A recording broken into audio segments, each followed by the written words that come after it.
Ya, saya meyakinkan sekali lagi bahwa DPD dalam posisinya seperti ini akan terus berjuang untuk rakyat. Kita berkomitmen bahwa kalau terjadi amandemen, maka DPD memposisikan diri tidak berada pada posisi yang dikhawatirkan oleh masyarakat tentang adanya penumpang gelap untuk memuluskan wacana Presiden 3 periode. Itu PKS pasti menolak gitu.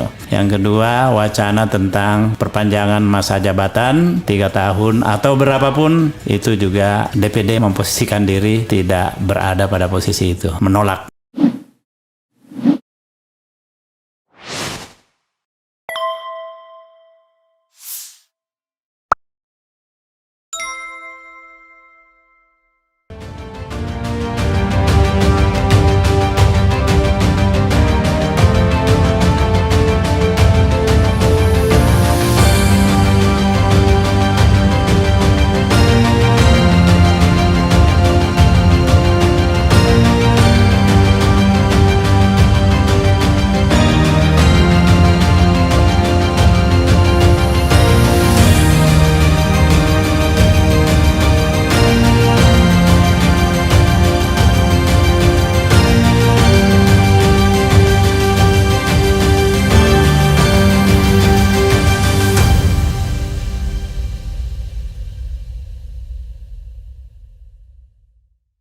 Kita ngomong soal pemerintahan sekarang ini.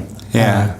Saya kira ini kan, saya tidak tahu kan kalau misalnya Daeng ngomong apakah mewakili suara kami, suara DPD atau suara PKS, saya nggak ngerti. Menurut Daeng yang paling dominan kalau menilai pemerintahan, Daeng mewakili suara apa biasanya? Saya mendekatkan ketiga-tiganya karena ketiga-tiganya ini memang hampir sejalan ini. Oh, sejalan ya? Sejalan. PKS juga mendukung perjuangan untuk penguatan DPD. Oke. Kami juga seperti itu. Oke. DPD juga mendukung. Jadi tidak ada yang namanya kontradiksi ya? Tidak ada yang kontradiksi. Termasuk juga berhadapan dengan pemerintahan Presiden Jokowi tidak kontradiktif juga? Saya kira enggak, karena apa yang kita perjuangkan bersikap kritis terus kritis, ya? legal. Karena itu kami tidak ada hambatan juga. Kami tidak pernah dipersoalkan dengan ini, baik oleh partai, baik oleh DPD maupun oleh pemerintah.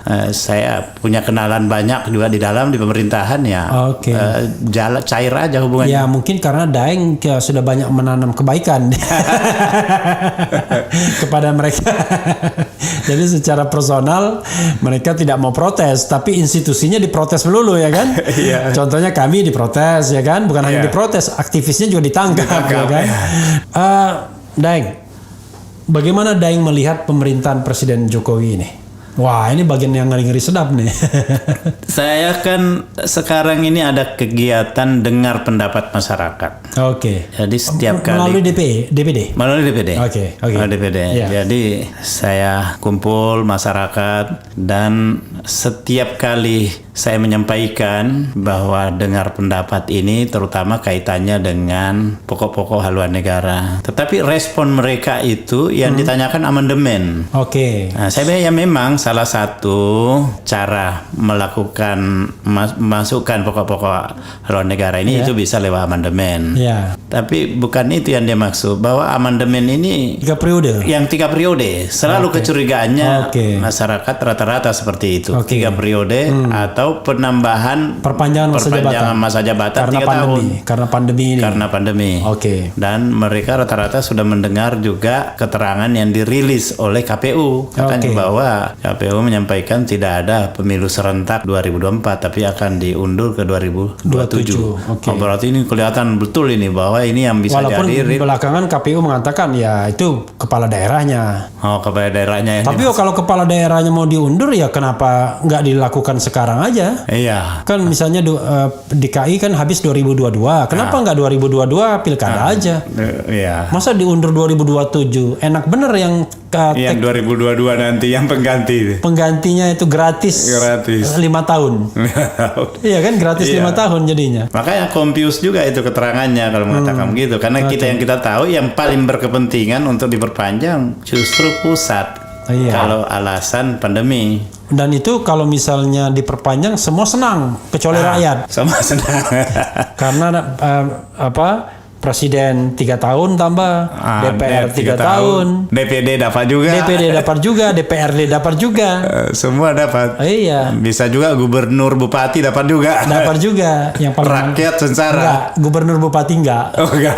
Karena gubernur bupati ada caretaker-nya. Iya. Jadi justru birokrat-birokrat yang dapat. Iya. Karena kalau misalnya nggak jadi 2024, ya itu tetap caretaker-nya ini yang akan menjabat begitu, birokrat-birokratnya. Iya. Ya mudah-mudahan DPD bersikap bersikap tegas soal ini. Standing kita tegas kali ini. Oke. Bahwa tidak akan setuju dengan perpanjangan 3 periode. Itu jawaban saya kepada masyarakat. Iya. 3 periode tidak setuju. Ya, perpanjangan masa jabatan 3 tahun tidak setuju. Nah, kemudian PPHN silakan kalau mau kita akan berikan masukan karena memang presiden ini perlu diberi wawasan tentang haluan negara. Oke. Karena supaya dia pokoknya kalau PPHN tentatif.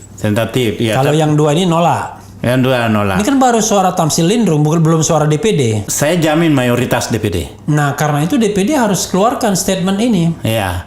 Jangan sampai kemudian hanya di kepala para anggota aja. Nanti kita akan putuskan di dalam rapat pleno, rapat paripurna. Oke, jadi Pak Lanyala ya, Pak Mahyudin, Pak Sultan, Pak Nono Sampono, ya ini didengarkan. Harus jelas sikap DPD itu. Apakah menolak 3 periode, menolak perpanjangan atau bagaimana? Karena suaranya kan tidak boleh perorangan saja gitu. Iya. Kalau dengan ketua confirm, wakil ketua Pak Sultan Najamuddin saya sudah ketemu. Confirm juga, Pak Mahyudin juga confirm. Yang belum Pak Nono. Pak Nono saya belum bicarakan secara khusus tentang tapi ini. Kan suara DPD kan tidak hanya suara ketua, tapi suara paripurna kan? Iya, suara paripurna dan suara di mayoritas ini. Saya kira mencerminkan itu karena saya misalnya di pimpinan kelompok DPD itu satu suara di situ, kemudian saya juga ketua pansus program dan mekanisme kerja, itu juga terasa suara-suara itu seperti itu dan kita selalu ada grup dan berkomunikasi di situ. Jadi itu mayoritas menginginkan itu. Ya mudah-mudahan dengan adanya Daeng di DPD ini daya dorong DPD lebih kuat. Bisa lah. Karena terus terang saja, saya kan cinta DPD. Salah satu wujud cinta itu adalah mengkritik. Jadi kadang-kadang orang tuh bingung. Dikritik tuh bukan karena kita benci, karena kita cinta. Karena kita ingin DPD berperan kan. Jadi kalau enggak, bagaimana lagi kita menghadirkan DPD tapi perannya minim sekali. Bahkan untuk menjadi kritikus pemerintah pun kurang oke gitu kan. Padahal segala fasilitas sudah diberikan. Jadi mudah-mudahan DPD bisa memerankan dirinya untuk hal-hal yang krusial. Nah, yang krusial tadi dari pembicaraan kita, satu, kita nantikan DPD mengajukan presidential threshold, ya kan, judicial review. Baik judicial review maupun executive review atau katakanlah perubahan undang-undang kalau memungkinkan. Yang kedua, DPD dengan tegas menolak 3 periode. Dan juga perpanjangan masa jabatan. Kira-kira 2 agenda itu saya mau dengar nih di hari-hari ke depan. Pokoknya apalagi teman-teman sering nonton di sini nih, wah pasti lebih semangat lagi. Mudah-mudahan ya. Karena terus terang saja channel ini Daeng, channel yang ingin memberikan tempat pada pemikiran-pemikiran kritis. Sebagai penyeimbang pemerintah. Kalau pemerintah kan udah banyak salurannya. TV mainstream kan dikuasai oleh kekuasaan. Nah ini kita ingin memberikan pikiran-pikiran yang alternatif tapi bingkanya demokrasi dan konstitusi. Jadi pembatasan kekuasaan itu kan sesuatu yang konstitusional, bahkan rohnya reformasi. Presidential threshold menghilangkan itu kan justru memunculkan bibit pemimpin-pemimpin bangsa yang lebih variatif. Karena itu setelah itu kita akan mendorong calon presiden perseorangan. Nah itu juga saya dengar juga. Jadi dan saya merasa yakin bahwa tanpa perubahan konstitusi pun calon presiden perseorangan itu bisa dihadirkan. Karena itu ya saya katakan kan constitutional importance. Jadi hal yang baik, bukan hal yang buruk. Ya kan? Tidak ada larangan juga. Nggak ada larangan. Jadi hal yang baik kalau tidak dilarang, menurut saya dari sisi konstitusionalisme nggak ada masalah. Iya. Kecuali itu hal yang buruk, misalnya katakanlah bahwa presiden harus dari suku Jawa. Kalau itu diada-adakan, pertama itu tidak ada di konstitusi, kedua itu buruk, karena sara kan, gitu. Tapi kalau menghadirkan calon perseorangan, presidensial threshold 0, itu kan hal yang baik, yang memungkinkan banyaknya bibit pemimpin bangsa. Baik bagi rakyat Indonesia, tidak baik bagi partai-partai penguasa. Karena partai penguasa ingin mendominasi soalnya. Bahkan ada kesan bahwa ini juga dikhawatirkan menjadi penumpang gelap.